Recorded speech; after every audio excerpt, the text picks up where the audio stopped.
Namaste.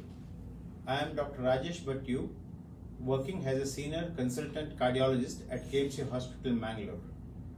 Hypertension or high BP is supposed to be roughly estimated to be affecting 30% of the urban population. But most people are unaware of this. There are many myths associated with this killer disease. Today in this talk, I will be just trying to dispel some of the myths associated with high BP or hypertension. First myth, number one, is that patient usually when I tell them your BP is high or you have hypertension, they say, no, I don't think so, sir, because I have got no symptoms. I don't have giddiness, I don't have headache, or I don't get angry. But this is a myth number one. Usually hypertension or high BP is not associated any symptoms. It silently affects the kidneys, the heart, the eyes, and the brain. Once this effect is detected, it would have been a very late stage of the disease with no comeback. Hence, the high blood pressure or hypertension is called silent killer. Therefore, I urge everybody, especially those who are above age of 45, those who have family history of blood pressure, those who smoke or consume alcohol, or have high profile job, to get their blood pressure checked regularly and have a regular health checkup with your physician. Myth number two, BP is high only at doctor's clinic, sir. Rest of the time I am fine. I don't have BP. This might be partially true also. Once the patient comes to the doctor's clinic, the recorded blood pressure in the doctor's clinic may be little high, which is termed as white coat hypertension in medical terms.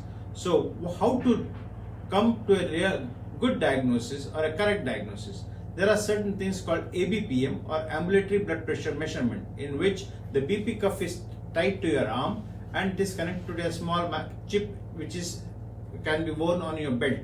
This records BP at regular intervals for 24 hours. Then we at hospital analyze these readings, which computerized software then come to a conclusion whether you have BP or no high BP, or whether you need medications or you can be on non-medications treatment like lifestyle modifications. Myth number three, BP was present earlier, sir, but after 2 months of treating it disappeared. Now I don't have BP. High BP or hypertension is one such disease which cannot be cured. It can only be controlled.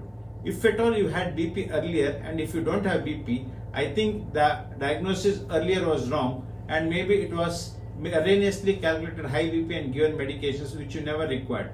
Here again, ABPM or ambulatory blood pressure measurement comes to your rescue, in which you can undergo a test and then decide whether you need medications or not. Myth number four, BP medicine dosages are high, sir. Usually patients compare their dosages with their neighbors, their friends, and come to a conclusion that BP dosages are high. Some come and ask me, sir, my friend has BP, his medicines are only 2.5 milligrams or 5 milligrams, but I am getting 50 milligrams. Why that so, sir? There are various classes of drugs which are used in treatment of hypertension.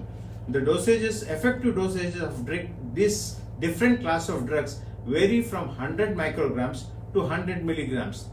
Your doctor decides which is a better drug for you, depending upon your comorbidities like diabetes, obesity, asthma, and other things, and he'll prescribe which is a drug which is correct for you. You don't bother about the dosages and don't compare with other dosages of your other friends. Fifth myth, BP medicines are habit forming and has to be taken continuously. I agree with this myth completely, because once you're diagnosed to have high BP or hypertension, you will have to take medications for lifelong to prevent complications. So if you have formed a habit, it is very good. You will have to take it continuously. Don't discontinue medications until and unless you have a medical consultation and your physician asks you to stop for specific reasons or changes the medication. It has to be taken daily, or else, as I said earlier, it will affect your brain, eyes, heart, and kidneys. And if these are termed as target organ damages. If the target organ damages are happen, and if it is detected, it is too late to treat, and you might be on already a downhill course. Hence, don't stop your medications, prevent target organ damages. Myth number 6. BP medicines are injurious to kidney and other organs. The medicines which are presently available in our armamentarium as a physician or a cardiologist, there are various drugs which are very safe to be used. They are not harmful to any organs. Yes, there are certain drugs which can cause certain amount of injuries to kidneys, eyes and other things, but these are to be closely monitored. The incidence is very low, maybe 1 in 10,000 or something. So for the fear of this thing, for fear of having a side effect, let us not miss the bus and have disease progressing and leading to target organ damages and ultimately may cost you a life or a limb. Myth number 7. Sir, I measure at home. I have a machine. I take medicines regularly. So why should I? It is always normal. So why should I come for follow-up? The reason for your regular follow-up with your physicians are two things. Number one, to make sure that your BP is under control. It is not erroneously increased or decreased. Number two, as I said, to look for the target organ damages. That is, when you go to a checkup with your physician at a regular interval, he'll be looking at your retina, that is the eyes, he'll be looking at your heart, he'll be looking at your kidney function test, and he'll be looking at any other side effects of the blood pressure. This has to be monitored.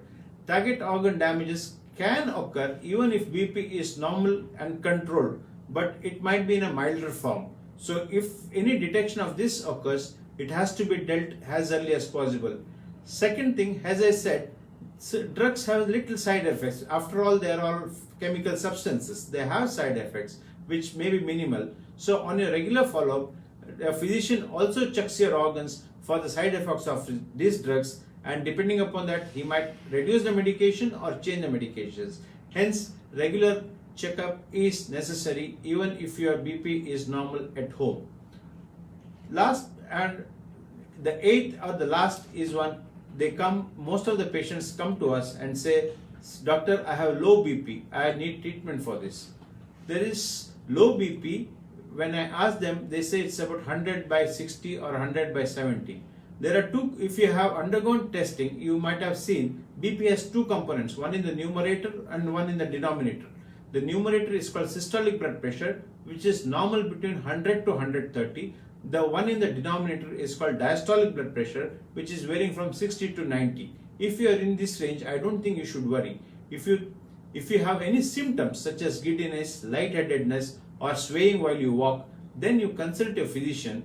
He will check whether it is due to low blood pressure, and if the low blood pressure is there, what is the cause for low blood pressure? Low blood pressure can happen in many diseases also. So he will screen you for the diseases. If there are no diseases associated with low blood pressure, I think you are safe and you need not worry about low blood pressure. These are the few myths which I want to dispel in this talk. I think I have I